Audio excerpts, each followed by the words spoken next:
Bismillahirrahmanirrahim. Assalamualaikum warahmatullahi wabarakatuh. Alhamdulillahirrabbilalamin. Wassalatu wassalamu ala asrafil anbiya'i wal mursalin wa ala alihi wa ashabihi ajmain. Amma ba'du.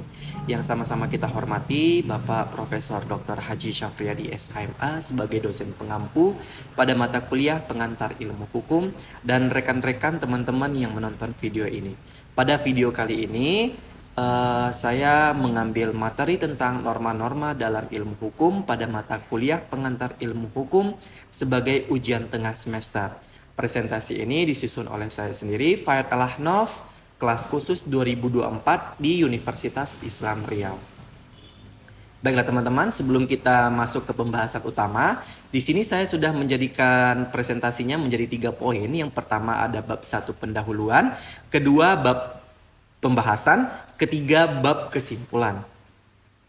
Bab 1 pendahuluan kita akan briefing sebentar. Di sini saya akan menjelaskan norma hukum, tujuan norma hukum dan lain-lain.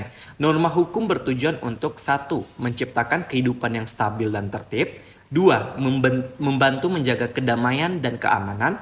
Dan 3. Mencegah perilaku semena-mena antara warga masyarakat. Oke, lanjut. Contoh norma hukum. Di sini ada 5 contoh norma hukum. Yang pertama, setiap warga negara Indonesia wajib membayar pajak. Kedua, setiap orang menaati rambu lalu lintas. Yang ketiga, setiap orang yang mengemudikan kendaraan bermotor di jalan harus memiliki SIM atau surat izin mengemudi. Yang keempat, setiap anak wajib mengikuti pendidikan atau sekolah. Dan yang kelima, orang yang melakukan kesalahan harus dihukum. Nah, itu dia briefing singkat tentang norma hukum yang berada di Indonesia. Kita masuk ke pembahasannya. Di bab 2 pembahasan tentang norma-norma hukum yang ada di Indonesia, saya sudah membuatnya menjadi 8 poin. Yang pertama, pengertian norma. Kedua, pengertian norma hukum. Ketiga, sifat norma hukum. Keempat, tujuan norma hukum. Kelima, ciri-ciri norma hukum. Keenam, jenis norma hukum. Yang ketujuh, sumber norma hukum. Terakhir, norma dalam kehidupan masyarakat. A. Pengertian norma. Pengertian norma menurut para ahli bahasa dan juga istilah. Menurut J. McInnes, norma adalah suatu kumpulan dan aturan untuk memandu tindakan setiap anggota masyarakat. Menurut M.Z. Lawang, norma menjadi sebuah gambaran mengenai harapan yang pantas untuk dilakukan. Norma menurut bahasa berasal dari kata norm yang artinya patokan, aturan, pedoman yang berlaku. Sedangkan norma menurut istilah norma menjadi satu aturan atau prinsip yang baku atau konkret, di mana sifatnya wajib untuk dijaga serta diperhatikan oleh seluruh warga negara Indonesia atau negara lain. B. Pengertian norma hukum. Norma hukum berarti kesepakatan yang dibuat oleh seluruh unsur masyarakat atau yang mewakili masyarakat di wilayah-wilayah tertentu. Norma hukum tersebut penting untuk disepakati karena dibahas tentang apa yang boleh dilakukan dan apa saja yang tidak boleh dilakukan. Norma hukum yang ada pada masyarakat ada yang sudah tercantum di dalam peraturan perundang-undangan dan ada juga yang sudah berlaku di lingkungan masyarakat itu sendiri. Adanya norma hukum diharapkan setiap anggota masyarakat tidak berlaku seenaknya sehingga perdamaian dan ketentraman dapat terjaga. C. Sifat norma hukum. Norma hukum biasanya bersifat mengikat untuk setiap penduduk yang berada dalam naungan satu negara dengan menganut norma hukum tertentu. Di mana artinya mengikat adalah bersifat harus ditaati dan jika melanggar akan dikenai sanksi. Adapun sanksi tersebut ditetapkan juga dalam draft normal hukum yang berlaku. Dengan kata lain dapat dikatakan bahwa norma hukum memiliki 2 macam sifat, yaitu perintah dan juga larangan. Lanjut. Tujuan norma hukum. Norma hukum memiliki 4 tujuan. Yang pertama sebagai suatu pedoman atau aturan hidup untuk seluruh masyarakat di wilayah tertentu. Yang kedua, dapat memberikan keteraturan dan stabilitas dalam kehidupan bermasyarakat. Yang ketiga, norma sebagai batasan seperti larangan atau perintah dalam berperilaku dan bertindak di aktivitas keseharian.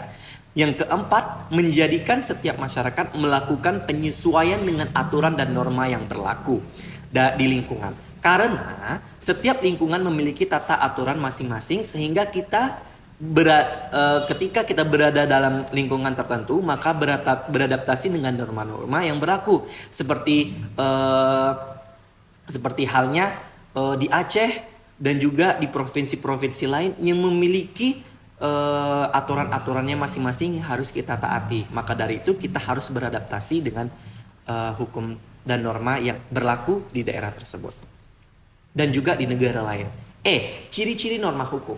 Norma hukum berisi tentang aturan yang menjadi panduan bagi masyarakat ketika menjalankan aktivitas kehidupannya.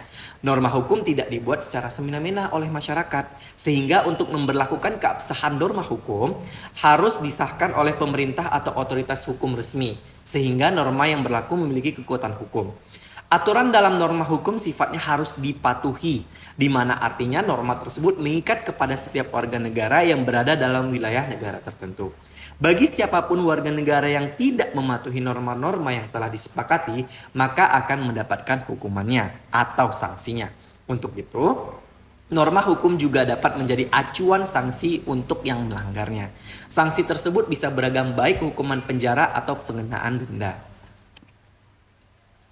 F. Jenis norma hukum. Jenis-jenis norma hukum ada hukum tertulis, hukum tidak tertulis, perdata, dan juga hukum pidana.